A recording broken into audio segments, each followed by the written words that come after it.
Welcome, everyone, to the Reclaiming Appalachia Coalition's webinar to launch our second regional report, A New Horizon Innovative Reclamation for a Just Transition. It's also the launch day of our coalition website. We're excited to tell you all about it. So welcome and thanks for spending your time with us this morning. We're really excited to go through the content of this webinar with you. Just a couple of logistics to start out. Everyone should be in listen-only mode. We're going to keep it that way to keep the webinar running smoothly. We will be taking questions at the end and responding to those. There's a chat function in your go-to webinar controller where you can chat us a question. We'll be keeping track of those as the webinar goes on. So feel free to chat us a question at any time, and then we'll moderate those at the end. We've got about 25 or 30 minutes for questions, so really look forward to some discussion at the end. We are recording this webinar and we'll share it on our listserv that I'll talk about in a minute, as well as our coalition website.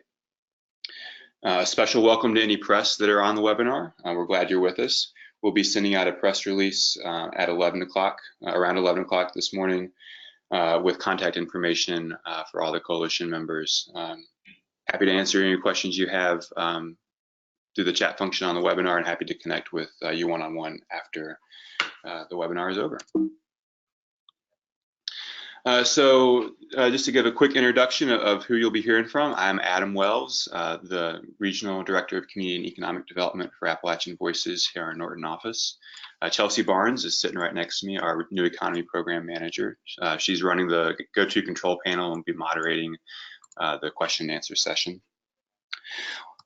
In order of appearance, we'll be hearing from Rebecca Shelton with Appalachian Citizens Law Center, Jacob Hanna with Coalfield Development Corporation, Marissa Lotzenheiser with Rural Action, and Joey James with Downstream Strategies will wrap us up with some conclusions. And did we unmute, just a quick check, did we unmute Marissa? Haven't yet. Okay, Marissa, if you can hear us, we will unmute you soon.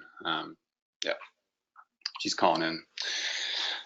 So just a quick overview on what the Reclaiming Appalachia Coalition is and what we're doing. So we are a group of 5 organizations founded in 2017. We've got 2 main goals. First is we work with partners in our respective states across Central Appalachia to identify and develop innovative reclamation projects and work with those partners to get them funded and implemented well. So that's the first goal, is to find good projects and get them funded. Secondly, and this is part of what this webinar is about, is we really want to support the growing community of practice around innovative reclamation and a restoration economy. And so we do that by releasing reports, moderating the Innovative Mine Reclamation listserv, which we send out emails periodically on that. If you want to join it, feel free to shoot me an email to join that listserv. We also hit the road and go to a lot of conferences and convenings to talk about our work, and then really focus on connecting the community partners that we work with in our own states across state lines to share best practices and new ideas about innovative reclamation.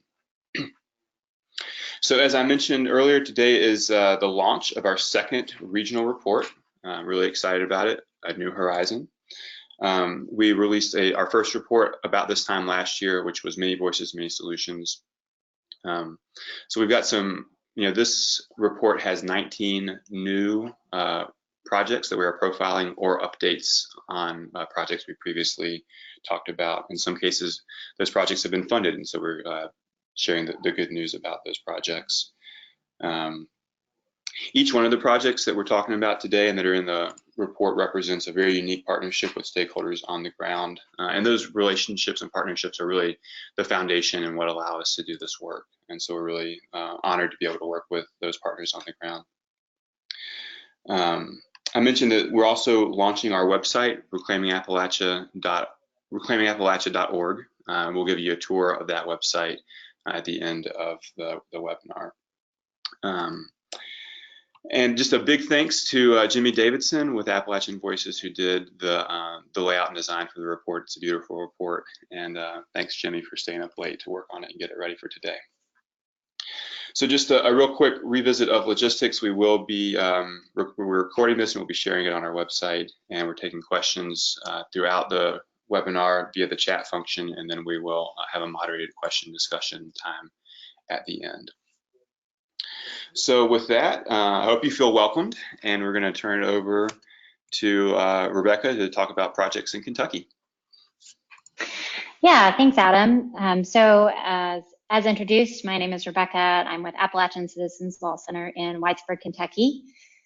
We were a part of the coalition last year, and in last report, ACLC provided 3 recommendations for the AML pilot program administration in Kentucky. We recommended that the state should increase public outreach and community engagement, increase reclamation components of projects, and increase support for bottom-up development enterprises. And in 2018, last year, in order to support particularly the first item, increased public outreach, we actually hosted 3 public meetings in the region that provided information about the grant opportunity. If you would click, please, Adam. And then in 2019, this year, again, we're really coming away from the program, emphasizing the need for improved public outreach in Kentucky. This year, unexpectedly, the grant application period, which has always been in the fall of the year, was changed to May and June of 2019. And this really impacted our ability to engage with folks to develop innovative projects for AML pilot applications, and also barred some organizations from submitting application because the change was unexpected. They weren't informed, and then by the time that they'd heard about it, didn't really have the time and capacity to turn around an application this year. So in spite of this and the report, we are highlighting a promising project that invests in YMCA development that we're supporting for a 2020 pilot application, and also describe a project idea and the corresponding challenges and opportunities for cleaning up and redeveloping rural brownfield sites. So click, please, Adam.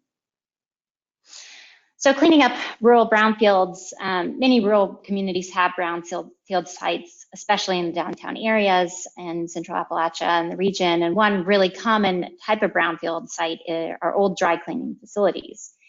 Brownfield sites can be very costly to assess and clean up, but it's really important to take on for downtown revitalization as well as to protect community and environmental health. So in this report, we present some lessons learned from working with Apple Shop, another local organization here in Whitesburg, to explore the redevelopment of an old dry cleaning facility.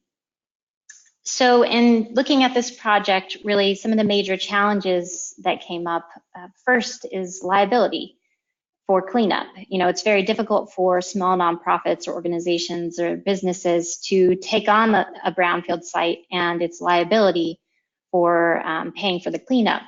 And oftentimes the owners of the site can't take on that liability either without risking personal bankruptcy. And that's increasing and really difficult because many of the current owners of these brownfield sites were not responsible for their contamination, nor oftentimes did they even know about the contamination when they purchased the property.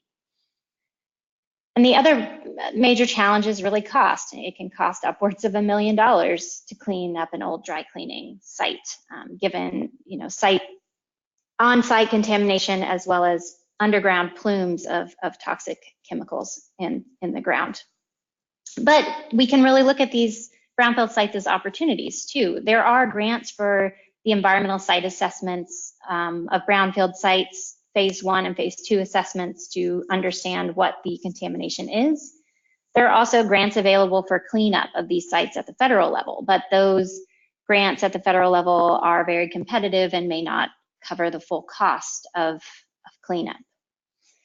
But these brownfield sites really offer an opportunity to transform liability into economic opportunity. $1 million in cleanup investment can generate much more than that in economic activity, can generate wages and local jobs. And so we think as we look at these downtown areas, brownfield sites are a really critical piece of the restoration economy going forward. And so now I'll turn it over to Joey for the YMCA. Yeah, great. So if you've been through Pikeville before, you're probably familiar with the Pikeville Cut Through Project. Even if you haven't been through Pikeville before, you might be familiar with that. That project involved blasting space for a 3/4 mile long channel through Peach Orchard Mountain to make way for rerouted railroad and river, as well as a couple different highways. So the Pikeville Area Family YMCA is located adjacent to that feature, the Pikeville Cut Through Project, and actually sits atop fill from the Pikeville Cut Through Project. And additionally, it sits below a remediated Priority 1 dangerous slide. And so that feature qualifies projects at the Pikeville Area Family YMCA for AML pilot.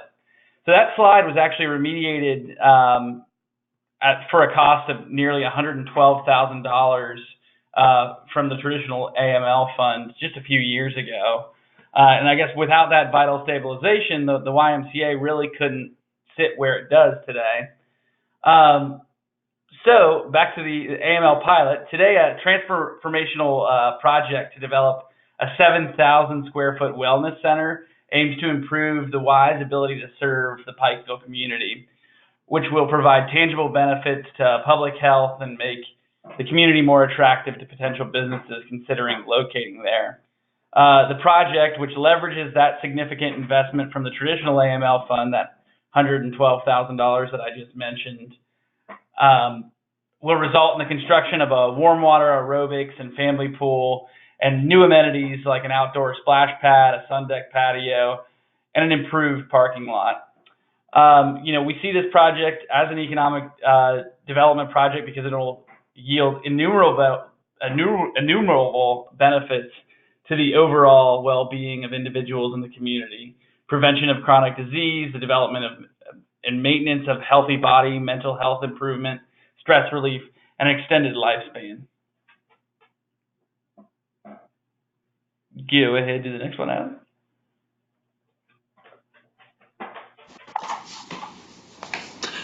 Okay, so this is me, Jacob here with Coalfield Development. Can you all hear me okay?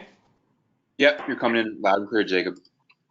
Sweet. And So, just to be clear, now we're moving on to West Virginia. yes, we are. So Coalfield Development is a social enterprise located in West Virginia, and we focus on workforce development and transforming liabilities into assets in the region, whether it be dilapidated properties or brownfield sites, whatever it may be.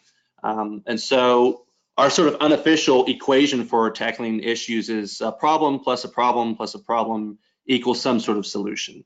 And so for the city of Morgantown, those three problems that we are focusing more on is the city's pockmarked with abandoned mineland sites throughout the region. Though a nearby university of West Virginia University has a large amount of food waste from their student body that has no end-of-life solution. And there's a ever-growing need for job entry for people coming out of recovery or looking to get back into the workforce. And so this project for a reuse center sort of encapsulates and satisfies those three issues that we foresee. What it would essentially do is there's an AML site that the property is owned by West Virginia University, and we're partnering with them and the local city, the Fairmont State University Solid Waste Authorities, and the University Offices of Sustainability as well to use some of the funds towards remediating the priority 1, 2, and 3 issues on the site, and then some of the other funds as well for constructing, as you can see that little red rectangle on your image there, a facility to capture and aggregate those materials, those food waste materials from the university, and combine it with just natural waste materials that we're calling it, from different tree cutting services, lawn care services, to aggregate together and create a high grade, high quality compost material that will be processed and bagged and sold through the labor workforce training program for the people coming out of recovery that Coalfield focuses on with our workforce development model. And so with that same mindset, that same approach, Adam, you can go to the next slide. We are applying that to what we're calling a reuse corridor, which is, if you zoom down to the southern half of the state, it's the same issues, same problems, a lot of products that don't have a end-of-life solution to their question. And so you can see it sort of started here with these three main components. At Coalfield Development, we do a lot of wood reclamation, and we end up with a lot of byproducts and trying to figure out, well, what can we do with the byproducts of our wood? And we make a lot of sawdust, and that just goes to the landfill. Wayne County EDA, they're identifying a lot of textiles and a lot of food waste as well. They want to try and transform that into mushroom farming. And then also Marshall University, same thing with WVU. They have a lot of food waste on campus, and they are starting their own composting facility as well. And next slide, please. And so that expanded into a more regional approach with that same mindset to figure out, okay, there's not necessarily a need to create new facilities to process these materials, at least in the southern half of the state, but more so just a matter of connecting the dots to paint the whole picture. And so we've expanded this to more partners throughout the region. If you go to the next slide, all these partners are within this, what we're calling the reuse corridor region. This is all along the highway that runs along the river. And it's a very heavily traveled highway for CDL drivers transporting equipment. There's a massive need for CDL drivers in the region ever since the collapse of the coal industry. And so this would help give an opportunity for workers to come in and earn that CDL while being paid to learn, paid to drive, and paid to experiment in these new green collar jobs, whether it's upcycling mattresses, upcycling computer components, or what have you.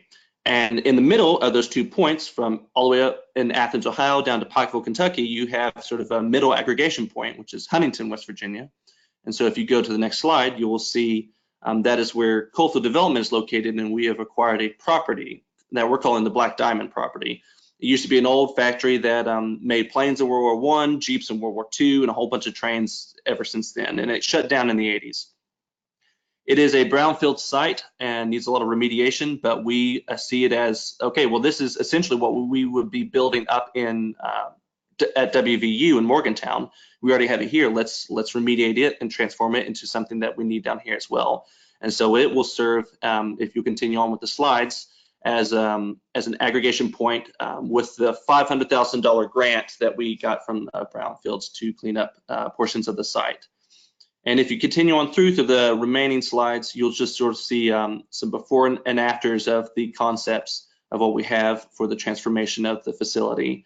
Again, it looks scary on the outside on the right, but this is definitely Coalfield Development's bread and butter of how we approach projects. And so essentially, again, this will be an aggregation hub where we will be able to collect, organize, and maybe even have like an open air market to sell some of the materials that we upcycle. And if you go to the next slides, you'll see inside sort of a sorting facility, and then the next, you will see a concept for having a makerspace within the facility as well, just to sort of have like a playground training area for these materials that people can get more comfortable with. Next slide.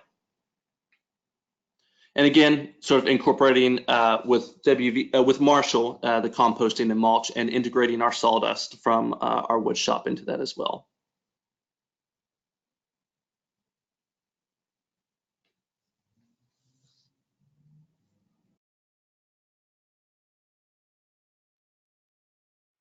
All right, thanks, Jacob. Hi there.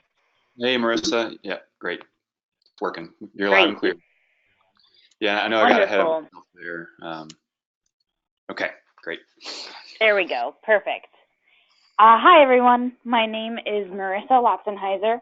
I work with Rural Action as a watershed coordinator, and we have been working with the AML pilot program for about 2 years.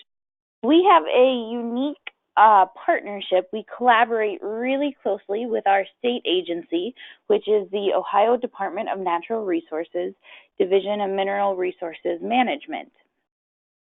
We build on Rural Action's deep history of working with our small local communities, partnering that with ODNR's very successful history of building AML projects. We've worked together for over the last 20 years, investing deeply in some legacy watersheds that have been affected by acid mine drainage. When Ohio received our first year of pilot funding, ODNR set up a contract with Rural Action, and we came up with a 3-step outreach and engagement strategy that will help us bring unique, really meaningful projects to the state agency so that we fund some projects that are in line with these just transition concepts. So these 3 steps that you see on this slide is kind of the process that we follow. Our first step was an outreach campaign where we sent information to local governments and development organizations, as well as reached out to all of our partners that we have built up over 20 plus years of working throughout Appalachian, Ohio. And then, after we heard back from interested parties, we would have field meetings where we would review the site, see if it meets the eligibility standards, and discuss the pilot program with the landowner and with the potential applicant. At that point, if it was determined to be eligible, we would engage with ODNR, and they would come out and, again, establish eligibility and then give us the go-ahead to continue working with that landowner, with that organization, to develop final proposals. We would assist the partners in developing the final proposals, which would move on to ODNR, and then ultimately the Office of Surface Mining, Reclamation, and Enforcement, OSMREs, for their review. Throughout this whole process, ODNR maintained the responsibility for bidding and project construction oversight. And at the beginning, ODNR's priorities really were paying for only reclamation. So even though these projects are a unique mixture of reclamation as well as economic development, they were really looking to us to help find those leverage dollars so that their piece of the puzzle was the reclamation aspect, while we were bringing in other investors to pay for the economic development. Next slide. I'm going to showcase 2 of the projects that have received pilot funding that are moving forward. In the annual report that comes out today, you'll see some more projects and some snapshots of other work that is happening, but these 2 are great examples of the type of projects that we are investing in Appalachian, Ohio. So the first one is the True Town Acid Mine Drainage to Paint Pigment Production Project. This site, when it's completed, will be a crowning jewel in the portfolio of completed abandoned mine land projects in Ohio. We've had an over 20-year investment in Sunday Creek, which is the watershed where True Town is located, to restore the stream that has been badly damaged by acid mine drainage. Although we have seen recovery, we have seen good results from our investments, the last 7 miles of the stream were dead because of the True Town discharge. The True Town discharge drains a 23 square mile mine complex, and the drainage results in 900 gallons a minute of acid mine drainage bubbling up into Sunday Creek. That site alone contributes over 2 million pounds a year of iron into Sunday Creek. Traditional acid mine drainage projects, they treat the chemistry and the pH of the water is improved, but the metal precipitates continue to exist and continue to impair the stream habitat.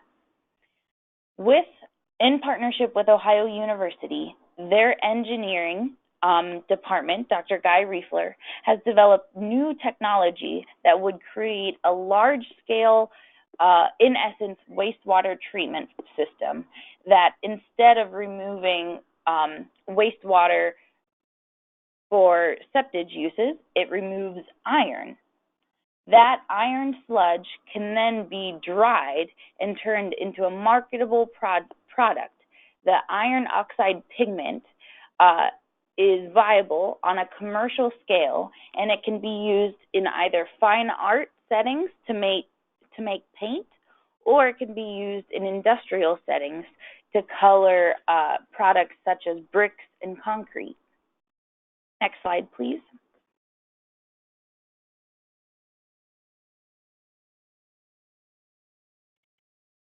The pictures that you see on the bottom show the Corning discharge on the very left. The Corning discharge is a similar mine drainage in Sunday Creek, which is where we built a research-sized facility in 2018. That's the main stem of Sunday Creek that my coworkers are standing in down there. That is the amount of iron that we are dealing with. That iron can be extracted through this plant that we will build at True Town, and it will be turned into the pigment that you see in the middle. That pigment is on a processing conveyor belt at Gamblin Artists Paint, located in Oregon. That is creating a fine art pigment, which can then be used in fine art applications like the photo you see on your right. We believe that the total economic impact of this business is going to create an immediate 4 on-site jobs with an average income of over $50,000. The total economic impact is almost 7 living wage jobs and over $2 million a year added to the economy. And it's especially important to note the community that we will be impacting here. The Millfield zip code has only 8 registered businesses in the entire zip code, which is pretty large in rural Ohio. Those 8 businesses have an annual payroll of only $194,000. This project alone would double the annual payroll for the entire zip code of Millfield. So we believe that this project, beyond being very innovative and helping transition the economy in Millfield, it will have an immediate economic uplift for the small community. Next slide, please. The next project that we are going to highlight is the Moonville Rail to Trail project. This is just one of many projects that highlight the growing tourism economy in eastern Ohio. In Moonville, there is an existing trail, but it's lacking much of the infrastructure that is needed to serve the public. The highlight of this area is 2 abandoned rail tunnels. One of them, the largest one, being in the abandoned mining town of Moonville. That is the photo that you see on the right. A local nonprofit has hosted many events such as Midnight and Moonville, and many people want to visit these sites. However, their inaugural event had over 5,000 people. The parking lot that was built at the time had enough parking for 10 cars. They had to turn away many people. There are many organizations and agencies involved in funding this project, and when it is completed, it will open a new 12.2 miles of trail connecting the villages of Zaleski and MacArthur. You'll see on the bottom the list of organizations and agencies that are putting additional leverage dollars into this. Next slide, please.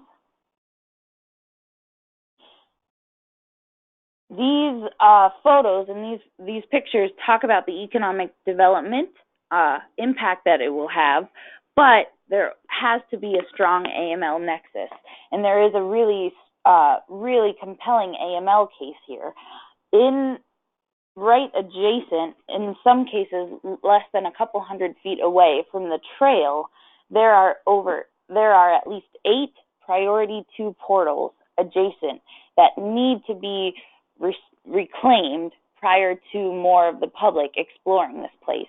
It's in a public state forest, so we know that there are already people hiking and backpacking and camping in close proximity to these very dangerous mine openings.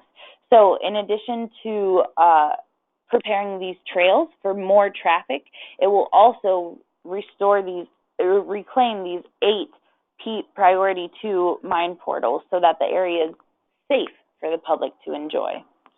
The economic development aspect of this project includes building or restoring 7 bridges that will cross the Hewitt Fork.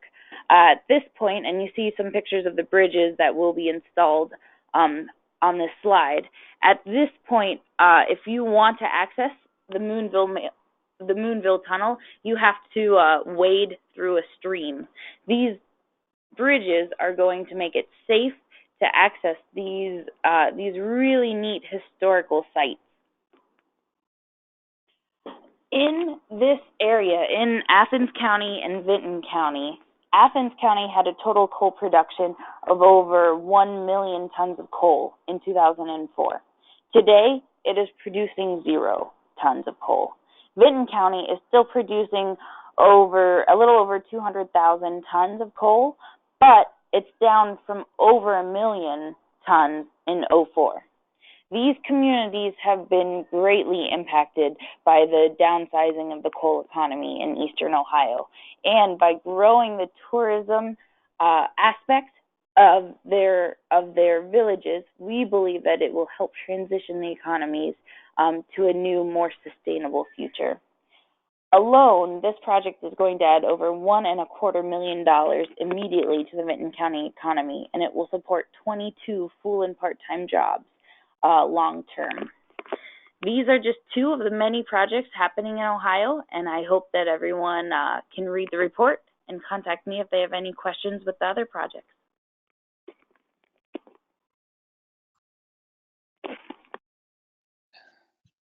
Thanks, Marissa. Before I move on, so Adam Wells here with Appalachian Voices. Just a quick logistics note that we've got the Virginia profiles we'll talk about, and then conclusions from Joey, and then we'll open it up to questions. So if you have any questions, feel free to go ahead and enter them into the question chat box, and we'll have a moderated session at the end.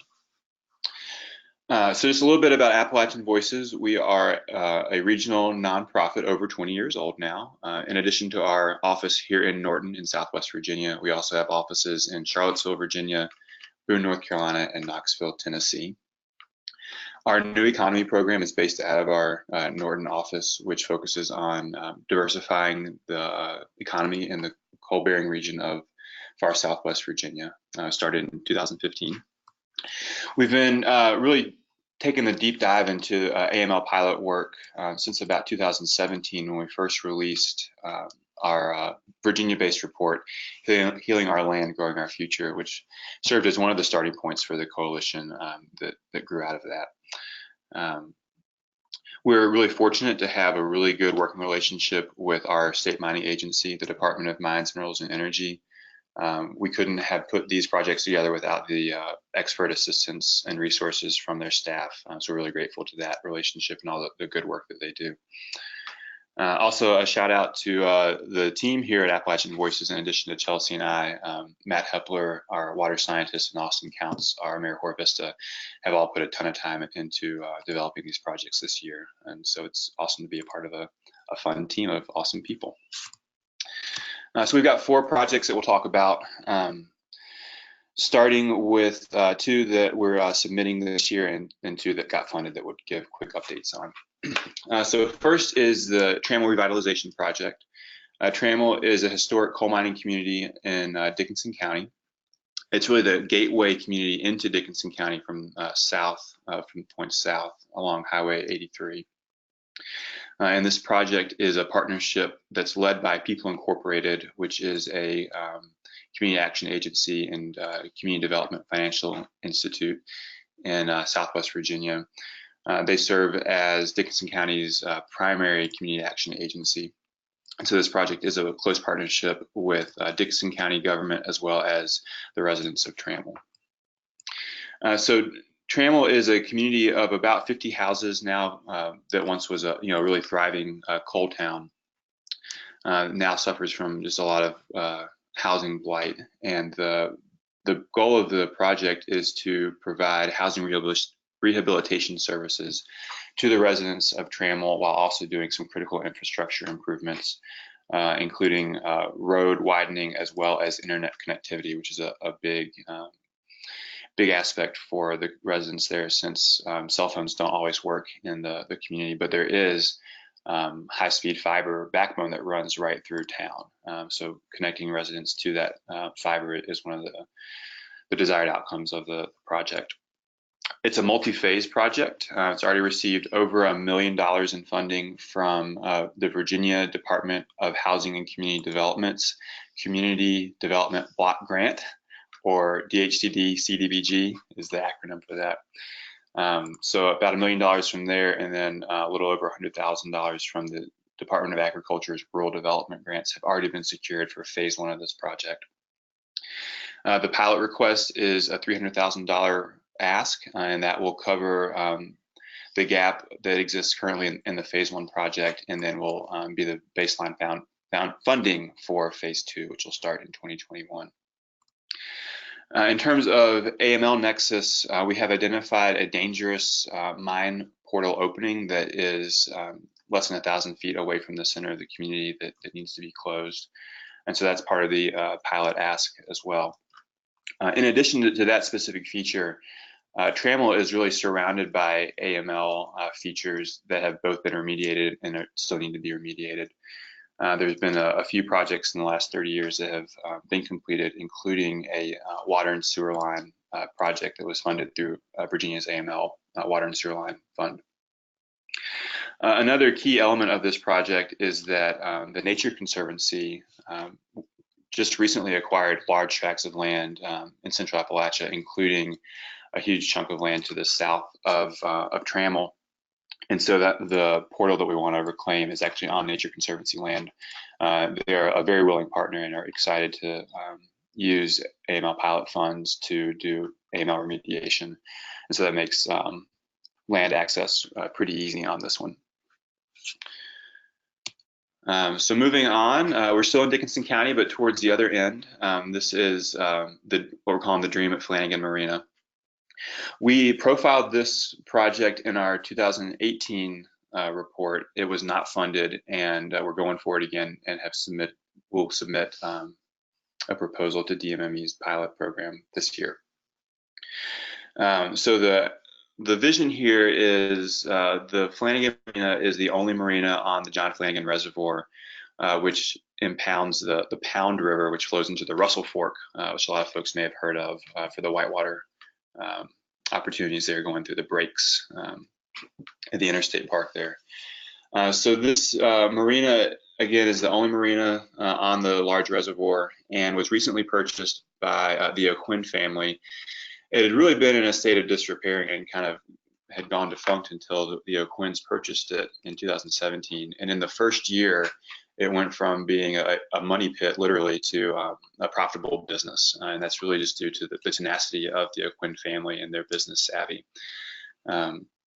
And so matching with the $1 million in pilot request is about $400,000 in private funding that is largely from profits from the marina that the O'Quinn family has reinvested into that property. So that's a really key distinguisher from a lot of pilot projects we see. A lot of it is grant funding paired with grant funding. In this case, it's grant funding paired with private investment, which is coming from a small business owner. So it's a really unique and I think an awesome distinguishing factor for this project. In terms of what we would do with the pilot funding, there is a dangerous high wall. You can see in the top right corner that there's a photo that shows the vision for campgrounds and cabins that will be established with pilot funding.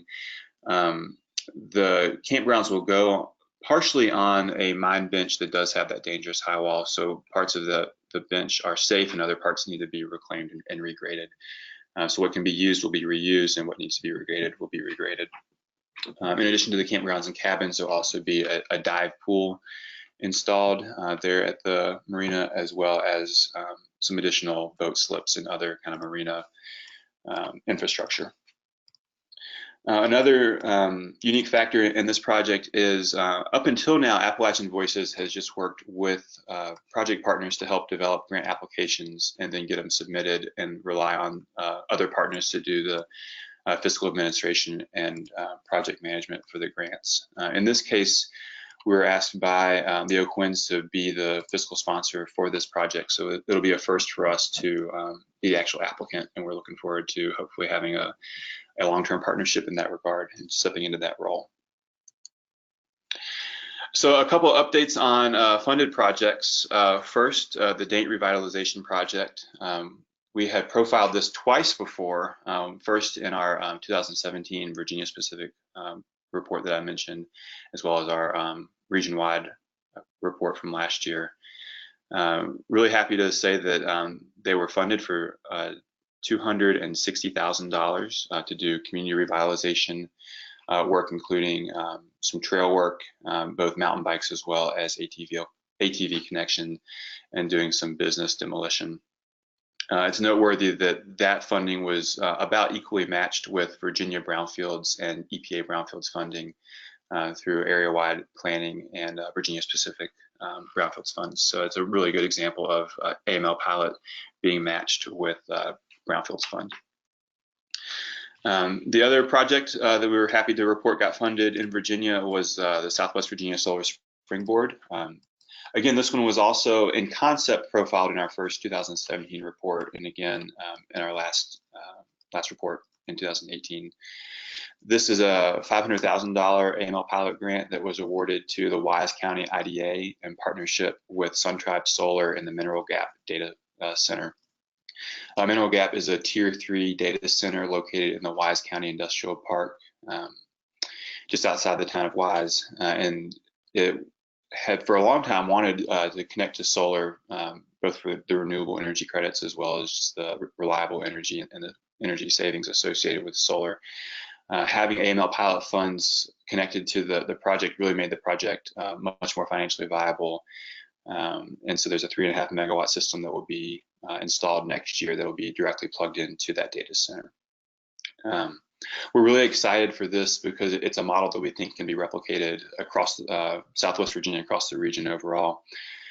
There's been a lot of energy and a lot of different projects that are focused on attracting data centers to our region. For a lot of really good reasons, those data centers want renewable energy. And so we think data centers on mine land connected to solar are just kind of a really good partnership of economic development that we want to replicate as much as we possibly can. So Joey, I'll hand it over to you to do the big picture takeaways, and then we'll give a quick tour of the website and then open it up to questions. Great. Thank you very much, Adam. Yeah, so I think this webinar has been great. Everybody gets a nice preview of what you can read more about in our final report. So today, the Reclaiming Appalachia Coalition and its partners have submitted dozens of innovative mine reclamation project proposals. And of those, right around, I believe 10 have been successfully awarded for a total of over $15.8 million in AML pilot funding and a little bit of brownfields funding sprinkled in there. That $15.8 million in projects leverages an additional just under $12 million in matching funds from state and I guess other government sources and private sources as well. This undoubtedly has created dozens of jobs and supported hundreds in the region.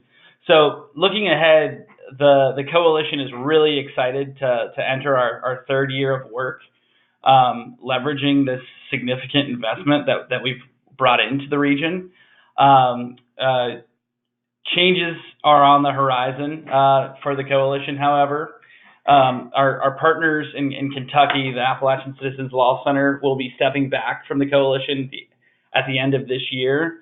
And in their place, in an effort to broaden our coalition's reach, we plan to launch a mini grant program next year that will award critical financial and technical assistance to organizations in AML pilot areas. And so that includes Kentucky still. And the goal there is to develop and submit competitive, innovative proposals for pilot funding and other types of land reuse funding in areas that have wanted to participate in the Reclaiming Appalachia Coalition, but haven't had the chance yet. So one thing is for certain, though funding streams may change, the idea and the need for a restoration economy is not going away. We're excited to work within a growing community of practice to accelerate the adoption of innovative approaches to land restoration and redevelopment that contribute meaningfully to the region's economic rebirth. We see reauthorizing the traditional AML program as perhaps the most critical step to maintaining the momentum that has been built around this work recently. This program funds state agencies to do baseline work of administering the traditional AML fund, which is foundational, as we've found, for new programs such as the AML pilot program or the proposed Reclaim Act even. Our coalition supports the funding of all three of these programs. So keeping that long game perspective in mind, we continue to observe that the best recipe for success starts with robust, locally grounded planning processes. Oftentimes, these can take years from project conceptualization to development, as you've seen through a couple of the projects that we talked about today. Now, as the first AML pilot projects move from these big check moments to construction and then on to operation, we across the region need to objectively assess the effectiveness of projects that are receiving this very limited funding and intervene where necessary, both within individual projects and organizations that are receiving money. We see this limited pot of money is available for innovative land reuse, and we want to ensure that those dollars are efficiently and effectively spent. And I think endeavors like the Reclaiming Appalachia Coalition and what we're promoting are a great step to ensuring that these dollars that are coming into our region are efficiently and effectively spent. So a lot of excitement on the horizon, and look for us in 2020. All right, thanks, Joey. And as promised, here it is, the reclaimingappalachia.org website. So just a few quick features here. We've used a project map as the primary platform to showcase all the profiles from both this year's as well as last year's report. So I hope this is coming in. I'm live streaming the internet here over GoTo, so I hope it's working. But you can click on any of these dots and it'll come up with information about the project. And then if you click on the link here, it'll pop up a printable PDF of the report. And that was last year's. And then down here in below the map is a PDF file of each of the profiles, both from last year as well as this year. So feel free to check that out and peruse it. We've got our webinars page here. This is where we will be posting this webinar as well as other ones that the coalition has hosted. And then finally, this is where we'll host, there it is, the brand new report as well as last year's and the one I mentioned that was Virginia specific.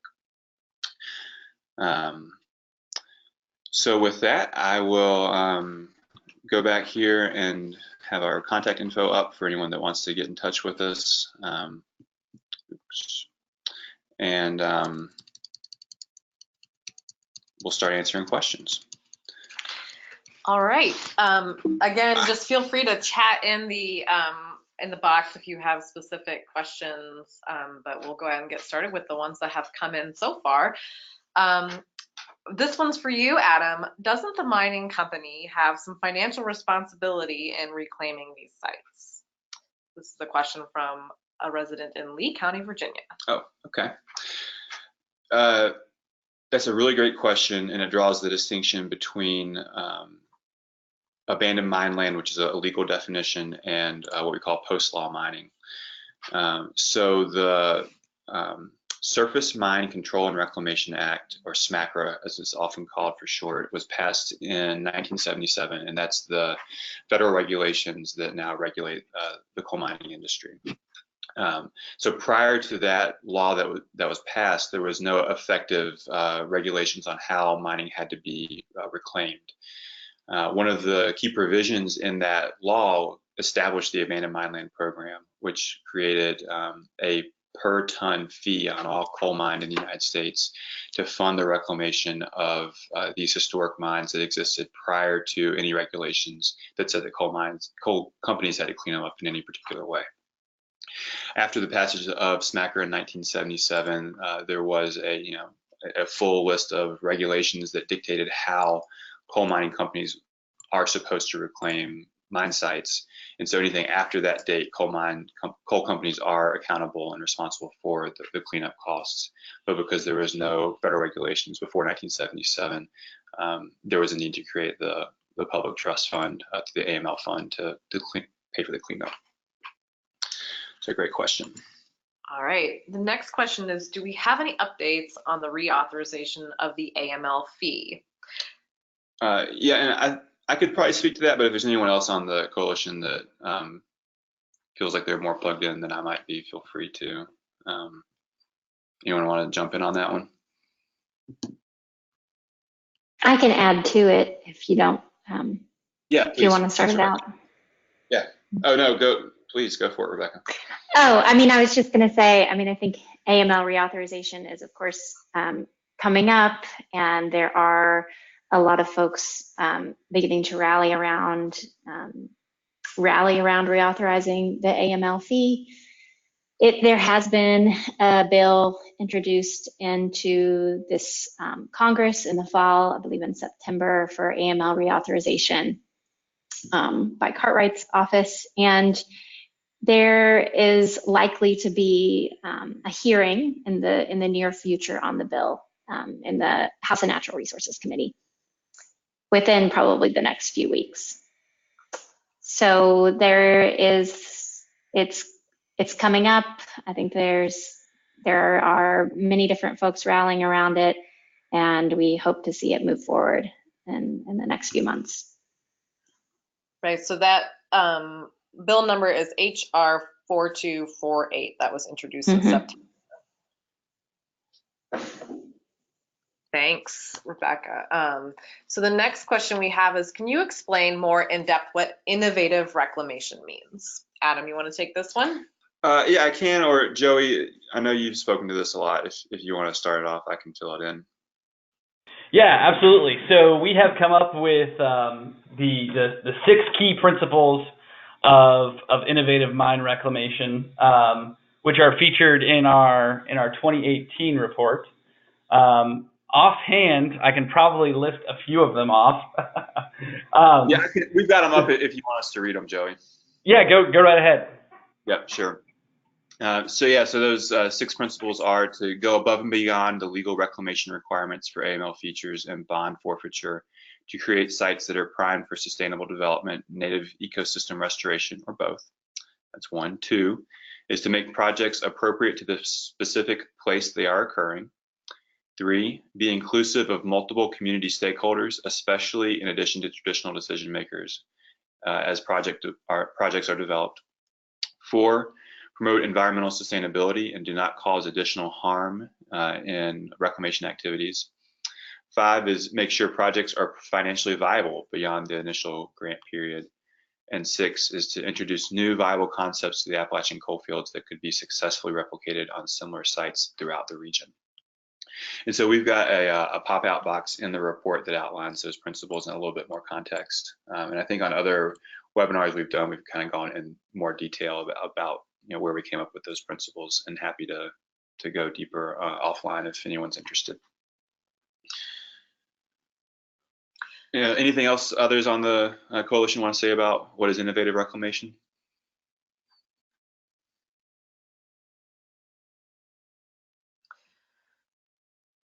All right. The next question we have is, have you considered incorporating solar in the reclamation of buildings and the development of new construction? It would add additional job training and job opportunities, as well as adding reclamation value. We certainly consider that.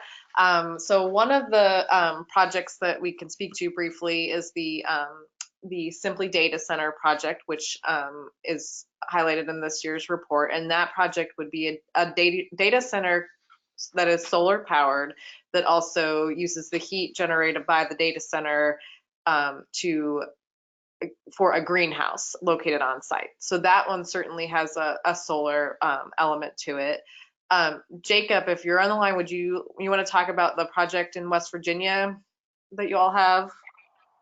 Yeah, so definitely looking at through the lens of a workforce development model, how solar implementation can be another tool that can help solve a question around mineland remediation and also give valuable skill sets and training to people. I think one of the problems we run into though is as a nonprofit, it's sometimes not as competitive to receive some of the tax breaks through solar, and so we're still trying to figure out all the nooks and crannies and avenues that we can sort of take advantage of and implement it on a larger scale, rather than just doing sort of the residential by residential that we have been used to. Okay, thanks, Jacob. Yeah, so that's all the questions we have. Oh, we have one new one. Related to innovative reclamation, what is a good source of information for bioremediation of smaller mines typical in Southeast Tennessee? Anyone want to answer that?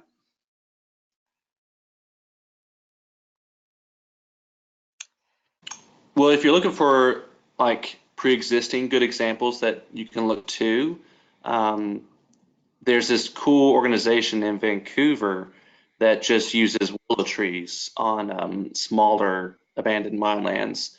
Apparently, it's sort of a newer initiative, and they are looking at how the root systems sort of help to break up some of the rocks in that harder soil, that harder topsoil, and brings it back to more nutritious fruition. And then they harvest those trees every 5 years and replant and harvest and replant. And that's one interesting method that I know of that just is sort of like just a very natural approach to remediation. Great, thanks, Jacob. One more question. How have these projects affected job growth in Virginia?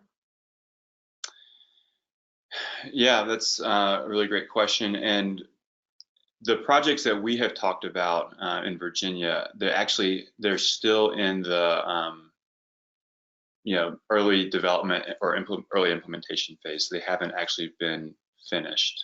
So in terms of jobs that have actually been created, there haven't been any yet because aside from construction jobs and planning jobs, we have done job creation forecasts for once the projects are online, and those are in the report. But where Virginia was a little bit behind West Virginia, Kentucky, and Pennsylvania in getting AML pilot funds, we just haven't seen the projects actually be implemented yet. Although I think in the next 2020 and beyond, we'll start seeing those projects come online and can actually assess whether our economic impact models were right or not. So stay tuned for the answer on that one. Yeah, I'll just add to that, Adam, that even projects that were funded as far back as 2016, there are some that are still under construction. So, as you said, I think 2020 is really the year that we'll be able to start to assess the effectiveness and viability of some of these reuse options that have been funded. Mm-hmm. Yeah, and I guess a final note on that is just to point out that even after the kind of the giant check moment, as we call it, there's still about a year of environmental review and planning that has to occur before even the beginning of the construction can start. So it's a relatively slow process. All right. Well, I think that takes us to the top of the hour. We want to respect everyone's time and thank you for joining us. Again, feel free to reach out to any of us if you have any questions. We're really excited to talk about this stuff all day long if you want to. So on behalf of the Coalition partners, thank you for joining and have a great day and happy Halloween.